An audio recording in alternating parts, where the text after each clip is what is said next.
Welcome to future vision study centre Salem. இந்த வீடியோவில் unit 1 மெக்கானிக்ஸ்லேருந்து நியூட்டன்ஸ் லா ஆஃப் மோஷன்ஸ் பற்றி தான் டிஸ்கஸ் பண்ண போகிறோம்.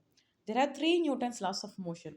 ஃபர்ஸ்ட் லாவை லா ஆஃப் இனர்ஷியான்னு சொல்லுவோம். செகண்ட் லாவை லா ஆஃப் அக்சலரேஷன் அப்படி இல்லைன்னா லா ஆஃப் ஃபோர்ஸ்ன்னு சொல்லுவோம்.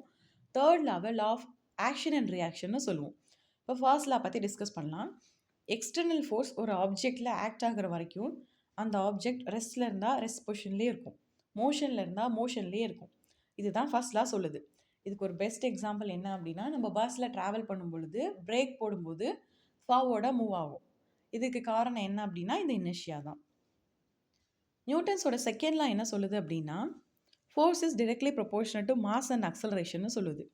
ரெண்டு டிஃப்ரெண்ட் மாஸ் இருக்கிற ஒரு ஆப்ஜெக்ட்ஸில் சேம் அக்சலரேஷனை நம்ம ப்ரொடியூஸ் பண்ணணும் அப்படின்னா மாஸ் கம்மியாக இருக்க ஆப்ஜெக்ட்டுக்கு கம்மி ஃபோர்ஸ் கொடுத்தா போதும். அதே மாஸ் அதிகமாக இருக்க ஆப்ஜெக்ட்டுக்கு அதிகமான ஃபோர்ஸ் கொடுக்கணும் அப்படின்னு சொல்கிறது தான் செகண்ட் லா. தேர்ட் லா என்ன சொல்லுது அப்படின்னா, for every action there is equal and opposite reaction. எந்த ஒரு ஆக்ஷனாக இருந்தாலும் அதுக்கு ஈக்குவல் அண்ட் ஆப்போசிட்டான ரியாக்ஷன் இருக்கும் அப்படின்னு சொல்கிறது தான் தேர்ட் லா.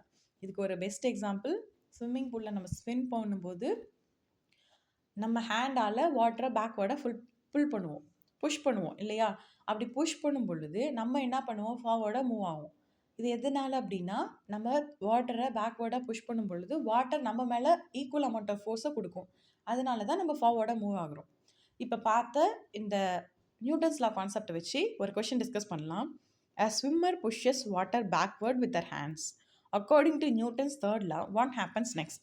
ஒரு ஸ்விம்மர் வாட்டரை பேக்வேர்டாக புஷ் பண்ணும் பொழுது நியூட்டனோட தேர்ட் லா படி என்ன நடக்கும்னு கேட்குறாங்க. So swimmer moves forward because of the force of water that acts on the person இல்லையா? ஸோ ஸ்விம்மர் ஃபார்வர்டாக மூவ் ஆவாங்க. ஏன் அப்படின்னா வாட்டர் அவங்க பேக்வேர்டாக புஷ் பண்ணுறதுனால வாட்டர் அவங்கள ஃபார்வர்டாக புஷ் பண்ணும். So option B is a correct answer.